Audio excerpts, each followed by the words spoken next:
Que ça dure. À un moment donné, on avait vu Rémi, les deux hommes, Samuel Eto'o et le ministre, se serrer la main, prôner l'apaisement. On pensait que ça allait se calmer, mais pas du tout. On a l'impression que aucun des deux ne veut lâcher là-dessus, parce que ça pourrait presque être dangereux pour la sélection nationale, justement. Samuel Eto'o et le ministre sont des maillons d'un même régime. C'est une lutte de clans. Il faut savoir que quand Samuel Eto'o arrive, il va se débarrasser de Konsé Sao, qui était le sélectionneur, choisi par Mwele Kombi. Et du coup, Mwele Kombi va chercher aussi une opportunité, profitant de sa proximité avec le secrétaire général de la présidence de la République, pour adresser justement un bilan très négatif de Samuel Eto'o à la sortie des Lions indomptables à la CAN. Le président prend donc la parole et donne le pouvoir au ministre des Sports. Et c'est là où tout se gâte. Parce que Samuel Eto'o, qui s'autoproclame lui-même fils du président, se retrouve donc avec une partie du gouvernement contre lui. Les joueurs qui prennent la parole aujourd'hui, ce n'est pas de l'émancipation, c'est de la manipulation. Parce qu'il faut savoir qu'en avril 2024, lorsque la fédération envoie justement les convocations à ces joueurs, ils doivent aller dans un lieu choisi par la fédération, un hôtel. Mais le ministre va prendre les joueurs avec des gens qu'il a nommés, qu'ils doivent aller plutôt dans un autre hôtel qui est à Yaoundé. C'est pour besoin de publicité que je ne cite pas cet hôtel. Les joueurs vont accepter l'hôtel du ministre et non l'hôtel de la fédération. Lorsqu'ils arrivent d'ailleurs à Douala, on va éviter de rentrer trop dans les détails, mais en fait, qui manipule qui en fait? C'est pour ça que nous disons que les joueurs avaient déjà pris fait et cause pour le ministre. Ça fait de telle sorte que la dernière fois, ils ont été reçus par le ministre. Ils n'ont pas été reçus par le président de la fédération. Et là, vous voyez la lettre. La lettre vient dans une enveloppe fermée. C'est gardé la lettre lue par Vincent Boubacar, c'est ça? Non, c'est Ngande, qui avait été écarté de la sélection par Rigobert Song, rappelé en sélection maintenant par la nouvelle équipe. C'est-à-dire que Marc Brice, parce que Marc Brice est venu comme chargé de mission et non seulement comme sélectionneur. On ouvre l'enveloppe, c'est-à-dire que Ngande passe l'enveloppe à Vincent Aboubakar, qui lui-même ouvre l'enveloppe et du coup, il a d'ailleurs des problèmes pour lire le message. Et dans son message, qu'est-ce qu'il dit? Il demande la réintégration sur le banc de l'adjoint, de l'assistant, pas l'adjoint, c'est l'assistant.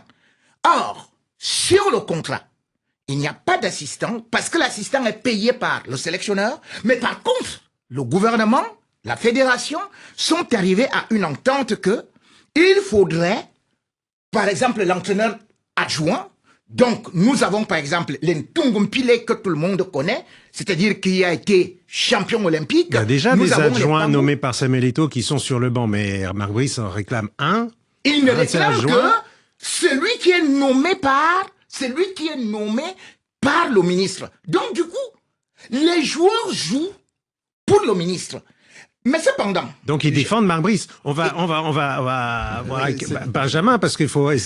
L'affaire est pas simple, hein, donc il faut pas essayer de trop noyer. Parce que là, ça fait réagir. Hein, le Cameroun, c'est le nouveau FC Hollywood, nous dit Michael Tam. Et puis cette question de savoir est-ce que finalement c'était si spontané que ça. La lettre qu'a pu lire Vincent Aboubakar, il pose la question, nos auditeurs, là, ils aimeraient savoir ce que vous en pensez. C'est sûr qu'effectivement, quand un capitaine s'adresse comme ça au nom de l'équipe, il y a dû y avoir beaucoup de concertation entre les joueurs, et effectivement, ça peut être rare qu'il y ait une unanimité, peut-être de façade, façade. C'est clair que pour envoyer le capitaine comme ça. Non, mais c'est clair que dans un groupe, moi, pour avoir eu ce poste de lourde responsabilité, d'autant plus au Cameroun, on a toujours des joueurs qui sont pas pour ce qu'on a envie de faire. Malheureusement, l'effet de groupe, c'est-à-dire que la partie dominante, quand on regarde, si vous avez 20 joueurs qui sont pour qu'on le fasse et que vous avez 3 qui sont contre, Malheureusement, il faut que tout le monde soit dans le même bateau, que tout le monde suive le mouvement. Mais je pense qu'avant de cette sortie, moi, de ce que je sais, hein, je sais pas si on leur a donné, on l'a rédigé et qu'on leur a donné de le lire. Mais moi, ce que je sais et ce que j'ai entendu de l'intérieur, c'est que ça a été l'initiative des joueurs. C'est eux qui ont pris la responsabilité de le faire. Maintenant, encore une fois de plus, ça peut ne pas plaire, je comprends. On peut dire que les joueurs aujourd'hui prennent position. Mais quand on se retrouve quand même au milieu de quelque chose qu'on maîtrise pas, parce que pendant des mois et des mois, ils n'ont rien dit, ils n'ont fait aucune sortie, ils ont juste subi. Tout le monde disait qu'il faut à un moment donné qu'ils prennent position, qu'ils disent exactement ce qu'ils pensent. Et aujourd'hui, ils ont le courage quand même de le faire, et on trouve qu'ils auraient pas dû le faire. Donc, c'est pour ça que moi, je trouve que c'est un problème qui est très complexe. C'est pour ça que moi, personnellement, j'évite de prendre une position ou une autre. Pour moi, aujourd'hui, ce qui doit primer, c'est l'équipe. C'est l'équipe qui doit être au centre de tout ça. Il faut que chacun se regarde et qu'on se regarde les uns et les autres, qu'on s'assied autour d'une table et qu'on mette l'équipe en avant. Mais elle marche bien, l'équipe. Hein. Oui, elle marche. 4 matchs nuls, aucune défaite. C'est ce que j'ai dit, que si on regarde en termes de résultats, c'est bien, mais en termes d'image, vous pensez que c'est bien?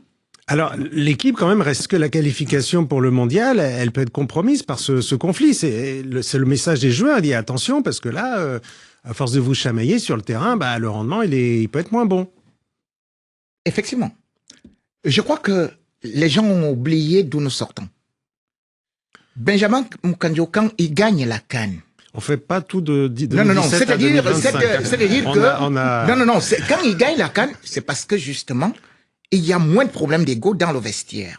Il y a moins de stars. Or, il faut se rappeler que les sorties des joueurs aujourd'hui, qu'on est en train de féliciter, le même Samuel Eto'o avait fait presque les mêmes sorties. Ça a conduit le Cameroun où? Coupe du Monde 2014. Samuel Eto'o avait refusé de prendre le drapeau. Je me souviens d'ailleurs que Samuel Eto'o, toujours dans des problèmes avec la fédération, le ministère, il a eu une suspension de 15 mois. Quand on est arrivé au Brésil, parce que les Camerounais étaient comme ça, ils disaient non, c'est comme ça, bon, on supportait Samuel Eto'o à l'époque comme on supporte Aboubacar aujourd'hui. Le Cameroun est sorti la queue entre les jambes en 2010. C'était la même chose. On s'est qualifié pour la Coupe du Monde.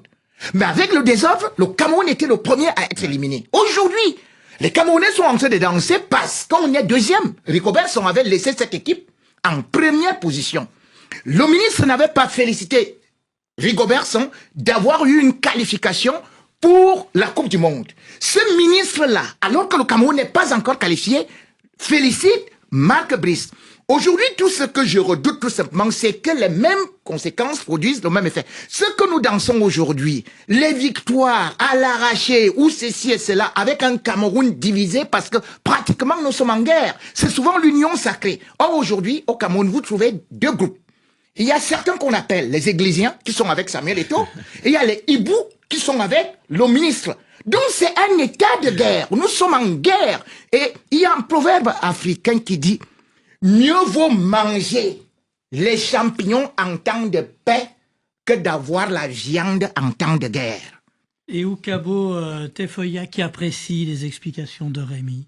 Rémi nous explique si bien la situation. Veuillez le laisser aller jusqu'au bout, s'il vous plaît. On peut pas aller jusqu'au bout de l'émission parce qu'on a d'autres sujets quand même. Il faut pas aller tout. Mais pour conclure, Benjamin, vous êtes inquiet pour les Lions justement parce que le Cameroun doit et mérite peut-être d'aller à la Coupe du Monde. En tout cas, l'équipe pour y aller. Tout comme Rémi sur ce sujet, je suis pas inquiet parce que je sais qu'ils vont se qualifier. Xavier l'a dit, hein, ils arrivent à mettre ça de côté. C'est le Cap-Vert qui est en tête pour l'instant avec un point d'avance. Oui, après il y a une confrontation entre les deux nations, donc le Cameroun détient encore son destin entre les mains. Je suis inquiet pour la suite parce que je sais qu'on va réussir à se qualifier et là je suis entièrement d'accord avec ce qu'Rémi disait parce qu'on l'a connu aussi. Moi je l'ai connu en 2014 et des problèmes, on a réussi à se qualifier, mais une fois qu'on arrive en compétition, et pourquoi faire on n'a pas forcément brillé. Ouais. Donc c'est pour ça que moi je prône à ce que avant que n'arrive cette CAN qui va arriver très vite, ben, qu'on puisse déjà éliminer tous ces problèmes-là et que chacun puisse regarder dans la même direction. Voilà, parce que le prochain match des Lions indomptables, eh bien, dans ces éliminatoires, ce sera au mois de septembre à Eswatini. Après, il y aura le choc justement face au Cap-Vert. Ouais. Quand même pas facile. Ce sera le tournant de ces éliminatoires. Bah, d'ici là, qu'est-ce qui va se passer dans ce conflit? Bah, ça, c'est comme épisode d'une série.